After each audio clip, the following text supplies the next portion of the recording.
Hi friends, நான் உங்கள் முத்துமதன். இந்த வீடியோவில் நம்ம என்ன பார்க்க போகிறோம் அப்படின்னா, நீட் எக்ஸாமோட கிராஷ் கோர்ஸ் தான். நீங்கள் ஆல்ரெடி தம்ப்நெயிலே பார்த்த மாதிரி தான், ஸ்டேட்ஸ் ஆஃப் மேட்டர். அந்த யூனிட் 5th லெசனோட இதை பற்றி தான் நம்ம டிஸ்கஸ் பண்ண போகிறோம். ஸோ ஆல்ரெடி நீங்கள் படித்தது தான் ஒரு கிளான்ஸ் மட்டும்தான். ஸோ நம்ம எவ்வளோ தான் படித்தாலும் ரிவைஸ் பண்ணல அப்படின்னா கண்டிப்பாக எக்ஸாம் அந்த அளவுக்கு வராது. ஸோ அதனால் நல்லா ஷார்ப்பாக கவனிங்க. வாங்க வீடியோக்குள்ளே போகலாம். Okay, states of matter. அப்போ ஸ்டேட்ஸ் ஆஃப் மேட்டர் அப்படின்னா மேட்டர் தான் நம்மளை சுற்றி இருக்குது. ஸோ அந்த மேட்டர் வந்து என்னென்ன ஸ்டேட்ஸ்லலாம் இருக்குது அப்படின்னு சொல்லி பார்த்தோன்னா 3 ஸ்டேட்ஸில் இருக்குது ஃபிசிக்கல் ஸ்டேட்டாக. ஸோ அந்த ஃபிசிக்கல் ஸ்டேட்டை வச்சு அது கெமிக்கலாக எப்படி காம்போசிஷனில் இருக்குது, ஸோ அதோட ரியாக்ஷன் எப்படி இருக்குது, இன்ட்ராக்ஷன் எப்படி இருக்குது, தெர்மல் எனர்ஜி எப்படி இருக்குது அப்படிங்கிறத பற்றி படிக்கிறது தான் என்னது ஸ்டேட்ஸ் ஆஃப் மேட்டர். ஃபர்ஸ்ட் எடுத்தோன்னே என்னது அப்படின்னு பார்த்தோன்னா இன்டர்மாலிகுலர் ஃபோர்ஸஸ். அப்போ இன்டர்மாலிகுலர் ஃபோர்ஸஸ், ஒரு ஆட்டமுக்கு இன்னொரு ஆட்டமுக்கு நடுவில் ஃபோர்ஸ் எப்படி இருக்கு அப்படின்னு சொல்லி பார்த்தோம்னா அது நிறைய டைப்ல இருக்கு. ஸோ அதில் ஃபர்ஸ்ட் ஒரு டைப் என்னது அப்படின்னு பார்த்தோம்னா அதுதான் dispersion fours are London force. ஓகேவா? அப்போ dispersion fours are London force தான் இருக்கிறதுலையே ஃபர்ஸ்ட் ஃபோர்ஸு. ஸோ அது வந்து ரொம்ப வீக் ஃபோர்ஸ்ன்னு கூட சொல்லலாம். ஸோ பார்த்தீங்கன்னா anion and cation, sorry, atom A and B அப்படிங்கிறத நம்ம எடுத்துக்கிட்டோம் அப்படின்னா ரெண்டும் எப்படி நமக்கு கம்பைன் ஆகுது அப்படிங்கிறத பொறுத்து தான். ஸோ அந்த இன்ட்ராக்ஷன், அந்த ஃபோர்ஸ் எப்படி இருக்கு அப்படிங்கிறத சொல்றது தான் என்னது dispersion fours are London force. அதுக்கு அடுத்த டைப் என்னது அப்படின்னு பார்த்தோம்னா டைபோல் ஃபோர்ஸ். அப்போ டைபோல் அப்படின்னாலே நமக்கு தெரியும், ரெண்டு போல்ஸ், பாசிட்டிவ் அண்ட் நெகட்டிவாக இருக்கிற போல்ஸ். ஸோ அந்த போல்ஸ் நடுவில் உள்ள ஃபோர்ஸ் தான் என்னது டைபோல் ஃபோர்ஸ். அதுக்கடுத்து dipole induced dipole force. Induced அப்படின்னா என்னது தூண்டுறது. ஓகேவா? ஸோ அந்த மாதிரி அப்போ ஒரு ஆட்டமுக்கும் இன்னொரு ஆட்டமுக்கும் நடுவில் அந்த சைஸ் டிஃப்ரென்ஸ் வேரியேஷனை வச்சு வர்றது. அதுக்கடுத்து ஹைட்ரஜன் பாண்டிங். அப்போ ஹைட்ரஜன் பாண்டிங் அப்படின்னா ஒரு ஆட்டமுக்கு இன்னொரு ஆட்டமுக்கு நடுவில் ஹைட்ரஜனே என்ன ஆயிருக்கும், பாண்ட் ஆயிருக்கும். ஸோ அதை வந்து நம்ம ஹைட்ரஜன் பாண்டிங் சொல்லுவோம். ஸோ ஹச்எஃப் மாலிக்யூலுக்கு ஹைட்ரஜன் பாண்டிங் வந்து பார்த்தோம்னா ஹச்எஃப் அந்த மாதிரி போயிட்டே இருக்கும். ஸோ ஹச்சுக்கும் எஃப்க்கும் நடுவில் பாண்டிங் வந்து ஒரு டிஃப்ரெண்டான டைப் பாண்டில் போட்டு காமிச்சிருப்பாங்க.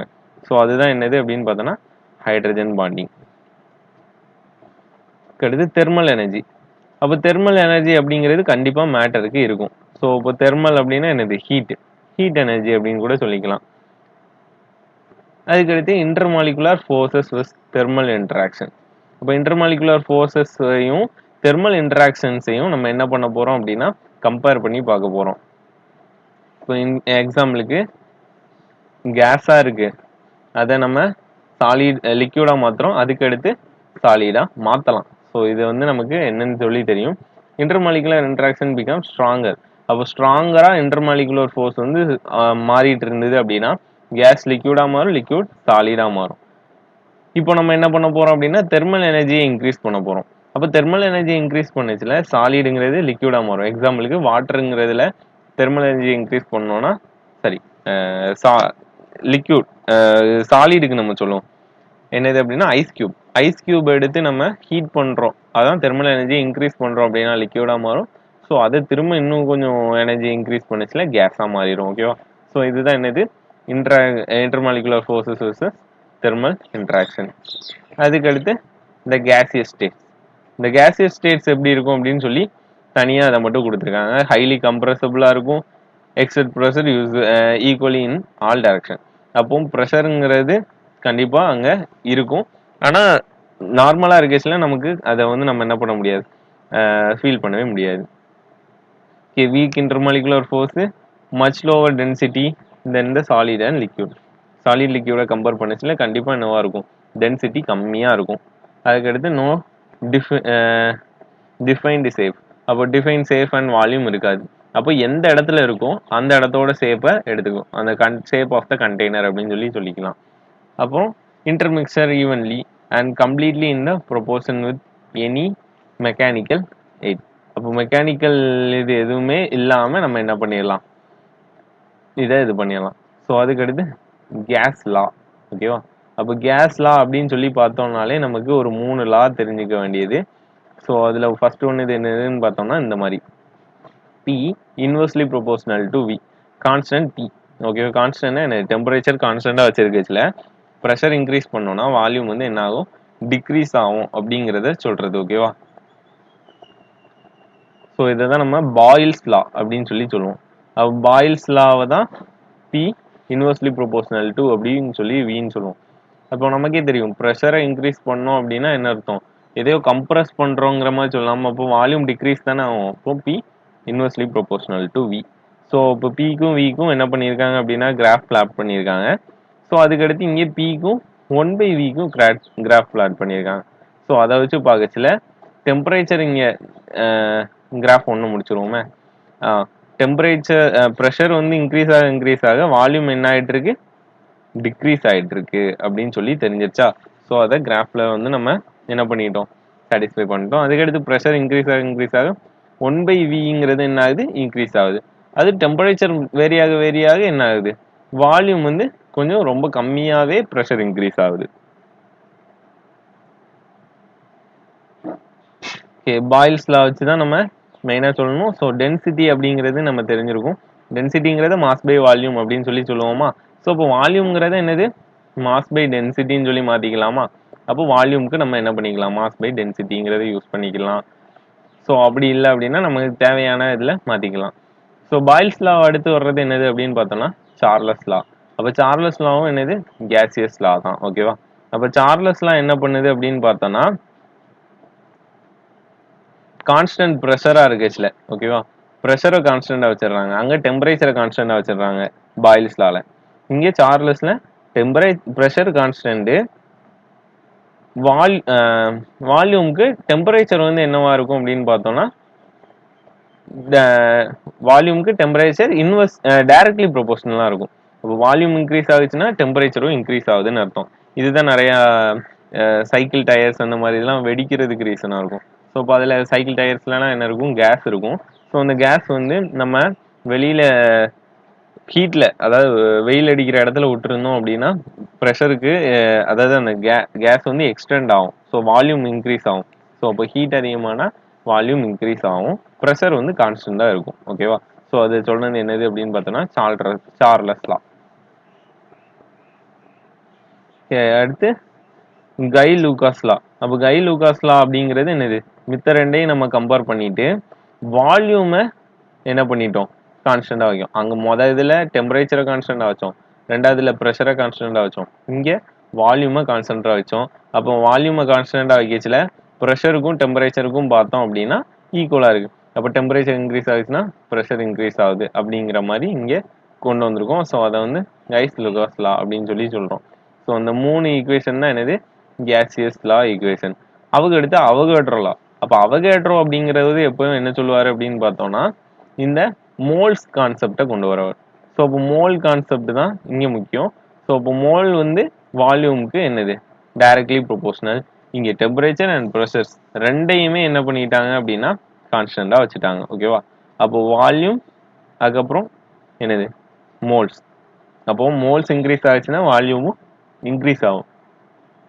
அப்போ மோல்ங்கிறதே என்னது, ஒரு பொருளோட அளவை குறிக்கிறது தான் என்னது, மோல். அப்போ வால்யூம் இன்க்ரீஸ் ஆச்சுன்னா அளவும் இன்க்ரீஸ் ஆகும்னு சொல்லிடலாமா. Pressure temperature constant. இது எங்க அவகேட்ரோ லா தான் நம்ம சொல்றோம். ஓகேவா? ஸோ இது எங்க இருக்கும் அப்படின்னு பார்த்தோம்னா ஐடியல் கேஸ்ல தான் இருக்கும். ஸோ அப்போ ஐடியல் கேஸ் எங்க இருக்கும் மீன்ஸ் இந்த எல்லா லாவும் ஒபே ஆகுச்சு அப்படின்னா அது வந்து ஐடியல் கேஸ். அப்போ நார்மலாக ஒரு கேஸ் வந்து எல்லா லாக்கும் ஒபே ஆகாது, கண்டிப்பாக. ஆனால் ஒரு லாக்கும் ஒபே ஆகி தான் ஆகும்.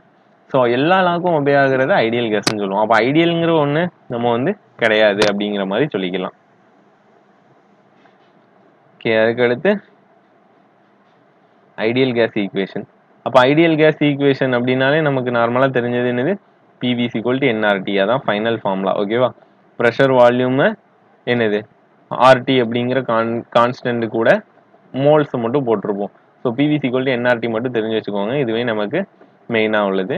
ஸோ யூனிவர்சல் கேஸ் கான்ஸ்டன்ட் அப்படின்னு சொல்லி பார்த்தோம்னா ஆர். ஓகேவா? ஸோ இப்போ ஆரோட வேல்யூ என்னது 8.314.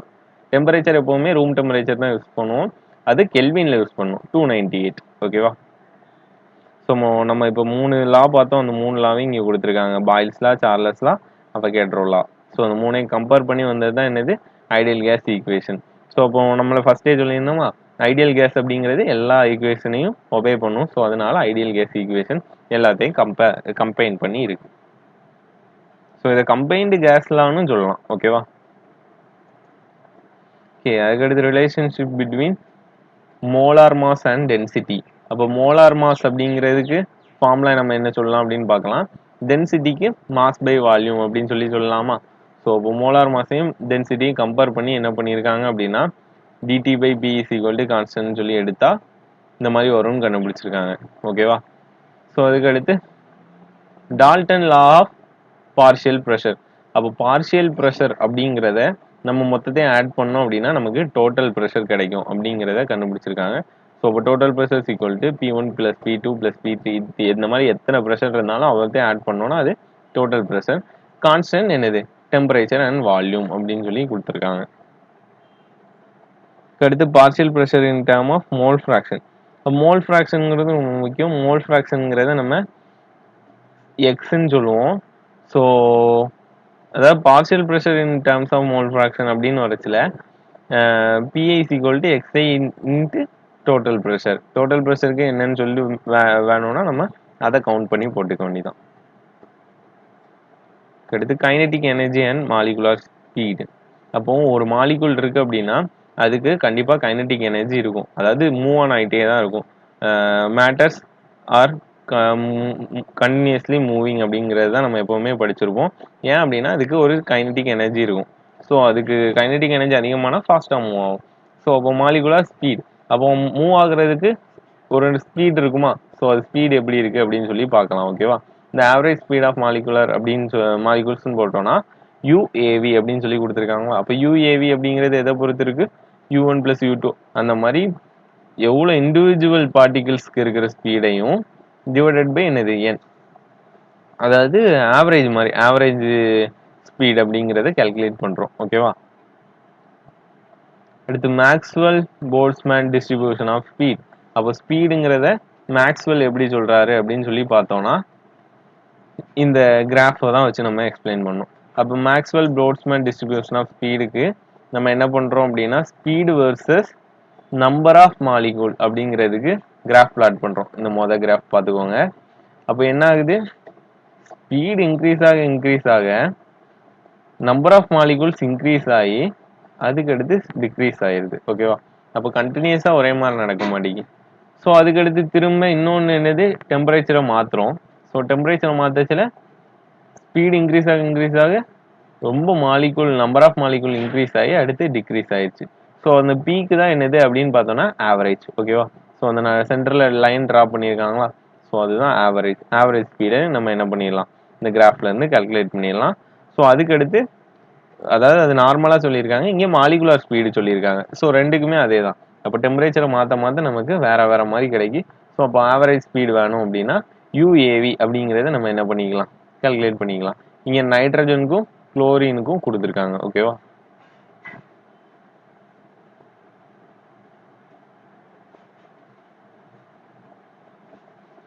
Different type of molecular velocity.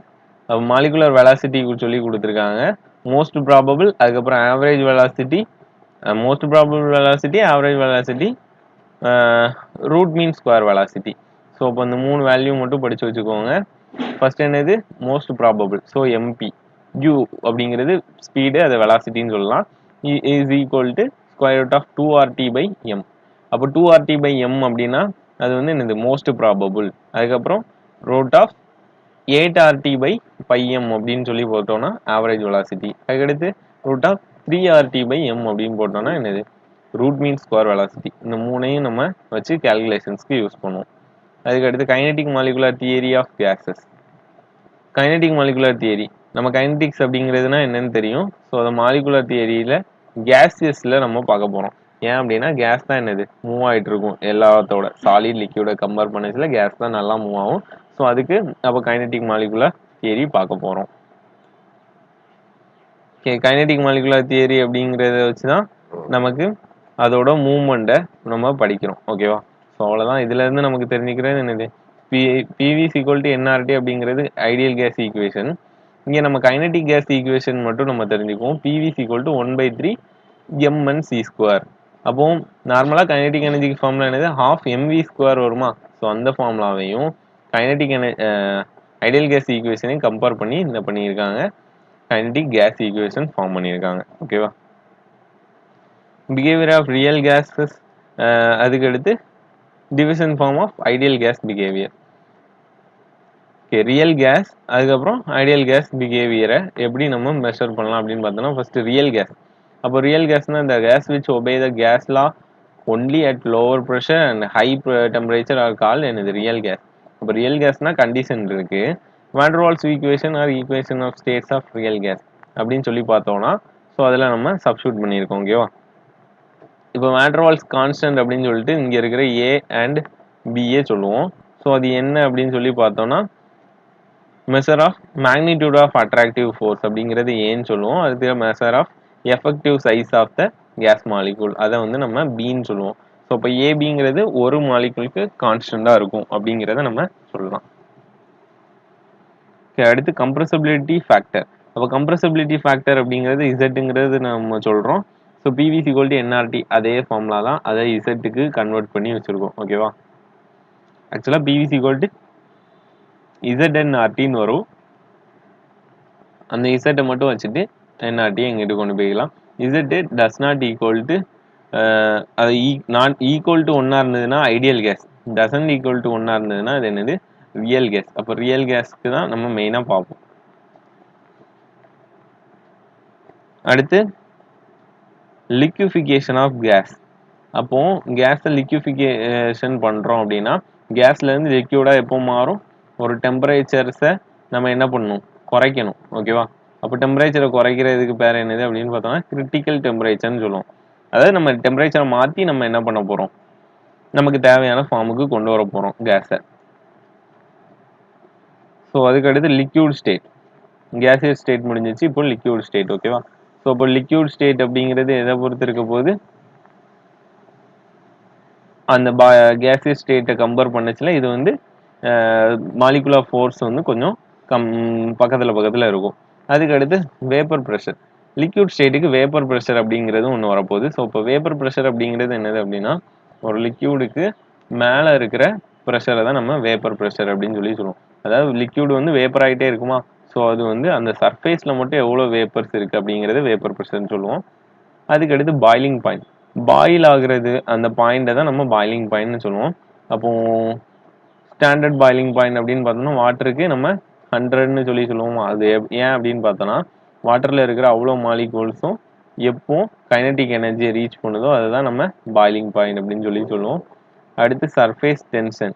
அப்போ சர்ஃபேஸ் டென்ஷனும் நமக்கு என்ன இருக்குது, லிக்யூடுக்கு இருக்குது. அப்போ நம்ம ஒரு இதுல இருந்து இன்னொரு இதுக்கு போர் பண்ணச்சுல அது எப்படி போகுது அப்படிங்கிறத பொறுத்து அதில் சர்ஃபேஸ் டென்ஷன் எவ்வளோ இருக்குன்னு கண்டுபிடிச்சிடலாம். அதை மெஷர் பண்ண முடியாது, இருக்குங்கிறத கண்டுபிடிக்கலாம். அடுத்து விஸ்காசிட்டி. விஸ்காசிட்டியும் என்னதுதான், ஒரு டென்சிட்டி மாதிரி தான்.